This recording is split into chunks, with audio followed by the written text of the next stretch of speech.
So day friends, మనం professional ethics of teacher ఉపాధ్యాయ వృత్తి నీతి నియమావళి గురించి ఈ వీడియోలో నేర్చుకుందాం. పేకి సంబంధించిన ఒక ముఖ్యమైన టాపిక్ అనే విషయం మీకు తెలిసిందే. సో ఇందులో పట టువర్డ్స్ ప్రొఫెషన్ అంటే నీతి నియమావళి ఎట్లా ఉంటుందంటే ethics towards profession, towards students, towards parents and society, ఇక్కడ అట్లా డివైడ్ చేయబడ్డది. అయితే ప్రొఫెషనల్ ఎథిక్స్లో పట టువర్డ్స్ ప్రొఫెషన్ ఎట్లా ఉంటుంది అంటే డెడికేషన్ అండ్ కమిట్మెంట్, పవిత్రమైన వృత్తిగా స్వీకరించాలి. డెడికేషన్ అనేది ఉండాలి, అంకిత భావం అనేది ఉండాలి, కమిట్మెంట్ అనేది very very important. Update professional knowledge and skills and help other teachers, అంటే మనకు ప్రొఫెషనల్ పరంగా మనం ఎప్పుడు కానీ అప్డేట్గా ఉండాలి, నాలెడ్జ్ కానీ స్కిల్స్ కానీ. అందుకే ఇన్ సర్వీస్ ట్రైనింగ్ ప్రోగ్రామ్స్ ఉంటాయి. అంతేకాకుండా రెండవది ఏంటంటే, ఒకవేళ కనుక మనం తీసుకున్నట్టయితే డిగ్రీ ఉందనుకోండి, గ్రాడ్యుయేషన్ చేస్తే పోస్ట్ గ్రాడ్యుయేషన్ చేసుకుంటాం, బీఎడ్ చేసుకుంటే ఎంఈడి చేసుకుంటాం, హయ్యర్ లెవెల్ ప్రొఫెషనల్ నాలెడ్జ్ కూడా అప్డేట్గా ఉంటుంది. అదే రకంగా స్కిల్స్ కూడా ఇన్ సర్వీస్ ట్రైనింగ్ ప్రోగ్రాంలో నెంబర్ ఆఫ్ ట్రైనింగ్ ప్రోగ్రామ్స్ వస్తే అట్లా స్కిల్ కూడా డెవలప్ చేసుకుంటాం. ఇది టువర్డ్స్ ప్రొఫెషన్. సో దీనికి సంబంధించింది మనం బీఎడ్ డిఎడ్ దానిలోకి వెళ్ళి మనం తీసుకుంటున్నాం. ఈ నీతి నియమావళి అనేది తీసుకుంటే చూడండి, ఇంతకుముందు అక్కడ ఉన్నది ఉపాధ్యాయ వృత్తి నీతి నియమావళి కూడా బహుముఖాలుగా ఉంటుంది. ప్రతి ఉపాధ్యాయుడు తప్పనిసరిగా వృత్తి నీతి నియమాలను పాటించాలి. ఇప్పుడు వీటి గురించి తెలుసుకుందాం. బోధన వృత్తికి అంటే ఇది ప్రొఫెషన్, టీచింగ్ అనేది మనందరికీ తెలిసిందే ఒక వృత్తి. బోధన వృత్తిని పవిత్రమైనదిగా భావించాలి. అంటే మనకు మామూలుగా ఎట్లయితే మెడిసిన్ కానీ తర్వాత లాయర్స్ కానీ ఇది ఒక ప్రొఫెషన్గా భావించడం జరుగుతుంది. బోధన కూడా ఒక వృత్తియే. సో వృత్తి పట్ల చిన్న చూపు ఉండద్దు. మనది ఏదైతే ఉంటుందో ఇది టీచరే కదా అనేది చిన్న చూపు అనేది ఉండకూడదు, పవిత్రమైనదిగా భావించాలి, అంకిత భావంతో పనిచేయాలి. అంటే డెడికేషన్ అనేది ఉండాలి. కమిట్మెంట్ అండ్ డెడికేషన్ ప్రాణం మనకు తెలిసిందే మన వృత్తికి సంబంధించింది. అదేవిధంగా హక్కుల కోసం వృత్తి సంబంధిత విధులను మర్చిపోవద్దు. వృత్తి సమాచారాన్ని రహస్యంగా ఉంచాలి. వృత్తిపరమైన జ్ఞానాన్ని మెలకువలను నిరంతరం పెంచుకుంటూ ఉండాలి. అంటే మనం ప్రొఫెషన్కి సంబంధించి అప్డేట్ ఆఫ్ నాలెడ్జ్ ఇంతకుముందు చూస్తాం, అప్డేట్ ఆఫ్ స్కిల్స్ అనేటిది నిరంతరం పెంచుకుంటూనే ఉండాలి. ఫర్ ఎగ్జాంపుల్ మనకి ఏది ఉన్నా కూడా హయ్యర్ లెవెల్కి వెళ్ళే ప్రయత్నం చేయాలి. అదే రకంగా అధ్యాపకులకు బోధనాపరమైన అంశాలు తగిన సహకారాన్ని అందించాలి మనం.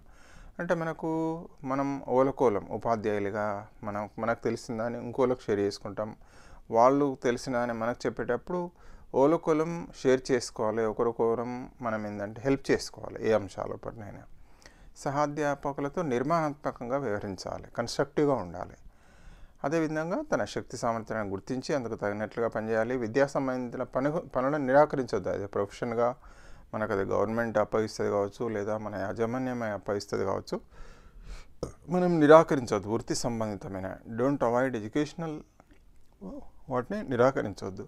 వృత్తిపరమైన అన్ని అంశాలను నిష్పాక్షికంగా వ్యవహరించాలి. మనం ఎట్లా అంటే నిష్పాక్షికంగా అంటే పక్షపాతం అనేది ఉండకూడదు. మనందరికీ తెలిసిందే, నిష్పాక్షికంగా వ్యవహరించాలి. అదేవిధంగా వృత్తిపరమైన సంఘాలతో చురుకుగా పనిచేస్తూ సంఘాలకు అందరికీ చేసేటట్లు చూడాలి. రీసెర్చ్ డెవలప్మెంట్ అనే మెథడ్స్ అంటే టీఎల్ఎం, యాక్షన్ రీసెర్చ్ అని అంటాం. మనం చర్యాత్మక పరిశోధన చేస్తూ ఉండాలి. వృత్తిపరంగా తీసుకున్నట్టయితే ఒక టీచర్గా అంటే వృత్తి లోపల కొన్ని సమస్యలు అంటే ఒక పిల్లవాడు సరైన విధంగా మామూలుగా అతడు గణితంలో కావచ్చు లేదా కన్సర్న్ ఒక ఇష్యూస్ లోపల అతడు పురోగతి సాధిస్తలేడు. ఎందుకు సాధిస్తలేడు? ఏదో ఒక క్లాస్ లోపలనే పిల్లలు కొంచెం మామూలుగా డెవలప్మెంట్ అవుతలేరు. సో దాన్ని ఒక రీసెర్చ్ లాగా స్వీకరిస్తాం మనం, యాక్షన్ రీసెర్చ్ అంటాం. చేసి ఎందుకు చేస్తలేరు అంటే ప్రొఫెషనల్ పరంగానే. సో అదేవిధంగా లేకపోయినట్టయితే ఉదాహరణగా మనమే సరైన విధంగా బోధిస్తలేం కావచ్చు, ఉదాహరణగా అంటే ఏ రకమైన కావచ్చు, దానిపైన మనం రీసెర్చ్ చేసుకొని సవరణ చేసుకొని ముందుకెళ్దాం. సో ఈ విధంగా మనం రీసెర్చ్ అండ్ డెవలప్మెంట్లో కూడా దానికి చేసుకోవాలి. సో అదేవిధంగా నెక్స్ట్ కనుక తీసుకున్నట్టయితే ఇక్కడ టువర్డ్స్ స్టూడెంట్స్ ఎట్లా ఉండాలి, ప్రొఫెషనల్స్ ఎథిక్స్ ఉపాధ్యాయ వృత్తి నీతి నియమావళి పట ఏ విధంగా విద్యార్థుల పైన ఎట్లా ఉంటుంది విద్యార్థుల పరంగా. ఇంతకుముందు చూసినట్టు టువర్డ్స్ ప్రొఫెషన్ ఏమో డెడికేషన్ అండ్ కమిట్మెంట్, పవిత్రమైనదిగా భావించాలి. అదేవిధంగా కమిట్మెంట్ కూడా చాలా ప్రాణం అనుకున్నాం. Update of professional knowledge and skills అనుకున్నాం. Help others teachers. Towards students ఎట్లా ఉండాలి, షో కైండ్నెస్ అండ్ లవ్ అంటే పిల్లలతో చేత అఫెక్షనేట్గా ఉండాలి, వాళ్ళతోటి దయ అనేది చూపెట్టాలి. Understand students problems and try to help in solving problem, పిల్లలు ఎదుర్కొనే సమస్యలను అది మామూలుగా వాళ్ళని అవగాహన చేసుకోవాలి, వాళ్ళకు ఆ యొక్క సమస్యలను అధిగమించేటట్టు మనం మామూలుగా సాయం చేయాలి అనేది ఇక్కడ ఇంపార్టెంట్. గైడెన్స్ అండ్ కౌన్సిలింగ్, పిల్లలకు అవసరమైన సందర్భంలో మనం గైడెన్స్ ఇవ్వాలి, మార్గదర్శకత్వం వహించాలి. అదేవిధంగా కౌన్సిలింగ్ కూడా మనం నిర్వహించాల్సి ఉంటుంది. అదేవిధంగా పిల్లల్ని మోటివేట్ చేయాలి. Treat all children equally. పిల్లల లోపల అందరినీ సమభావంతో చూడాలి. మన కులమని, మతమని, లేకుంటే ఇతర ఏదో కారణాలు చెప్పి ఒకరి మీద పక్షపాత ధోరణి చూడొద్దు. No corporal punishment.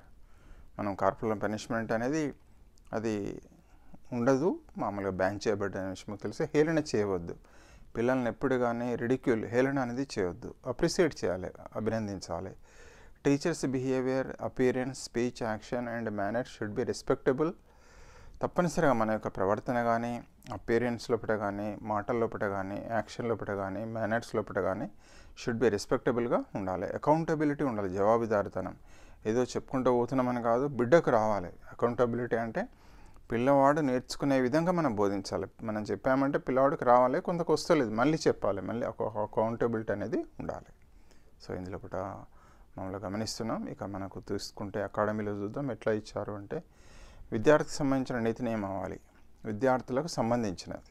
అంటే ఒక టీచర్గా ఇంతకుముందు చూసినట్టే విద్యార్థుల పట్ల ప్రేమ, దయ చూపాలి. Love and affection with the child. వారి సమస్యలను సానుభూతితో అర్థం చేసుకొని పరిష్కరించడానికి కృషి చేయాలి. సో పిల్లలు ఎదుర్కొంటున్న సమస్యలను మనం సానుభూతితోటి సింపథెటిక్గా ఉండాలి. అదేవిధంగా పరిష్కరించడానికి కూడా మనం తప్పనిసరిగా వి మస్ట్ ట్రై.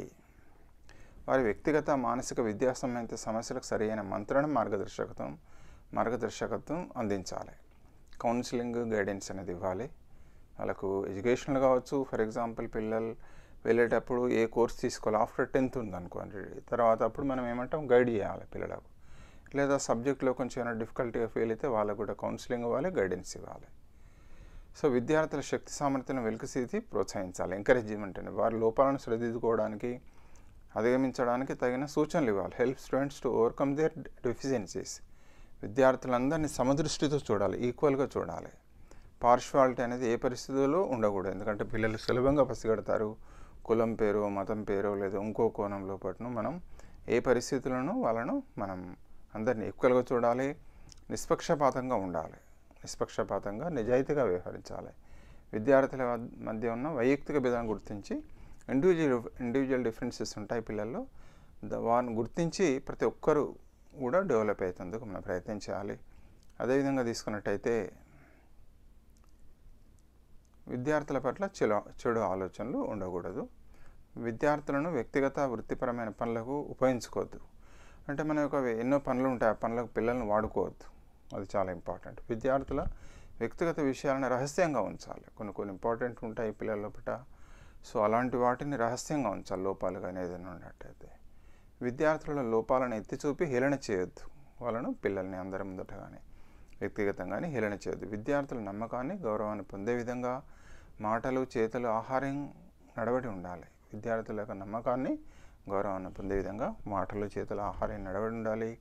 విద్యార్థులలో మంచి ఆలోచన శక్తులను, సృజనాత్మకత పెంపొందించే విధంగా ఉండాలి. పిల్లల్లో క్రియేటివిటీ డెవలప్ చేయాలి, ఆలోచన శక్తులను పెంపొందించే విధంగా మనం ఉండాలి. ఇవి టువార్డ్స్ చైల్డ్, మన యొక్క ప్రొఫెషనల్ ఎథిక్స్లో ఇది ఒక ఇంపార్టెంట్ ముఖ్యమైన అంశం. అదేవిధంగా తీసుకున్నట్టయితే ఇక టువార్డ్స్ పేరెంట్స్ సొసైటీ ఎట్లా ఉండాలి. Should get confidence of the parent. పిల్లల యొక్క ఆత్మవిశ్వాసాన్ని డెవలప్ చేయాలి. అంటే మనం పిల్లల్లో ఒక మంచి బోధించినట్టయితే ఆటోమేటిక్గా పేరెంట్స్ కాన్ఫిడెన్స్ వస్తుంది. సమాజానికి మనం పనిచేసే ఊర్లోపట కానీ లేదా సమాజం లోపల కానీ టీచర్ పట్ల చాలా ఒక గౌరవం అనేది లభిస్తుంది. Should get confidence of the parents. Should not show any discrimination and partiality. అంటే పేరెంట్స్ కానీ వాళ్ళ పట్ల కానీ ఎలాంటి డిస్క్రిమినేషన్ చూపెట్టద్దు, వివక్షత అనేది చూపెట్టద్దు, పార్షాలిటీ అనేది ఉండకూడదు. Role model for society. Don't expect anything. మనము సమాజానికి రోల్ మోడల్గా ఉండాలి. సమాజం నుంచి వెళ్ళి ఏమీ ఆశించవద్దు, ఏమీ ఎక్స్పెక్ట్ చేయొద్దు అనేది ఇందులో ముఖ్యంగా చూపెట్టబడుతుంది.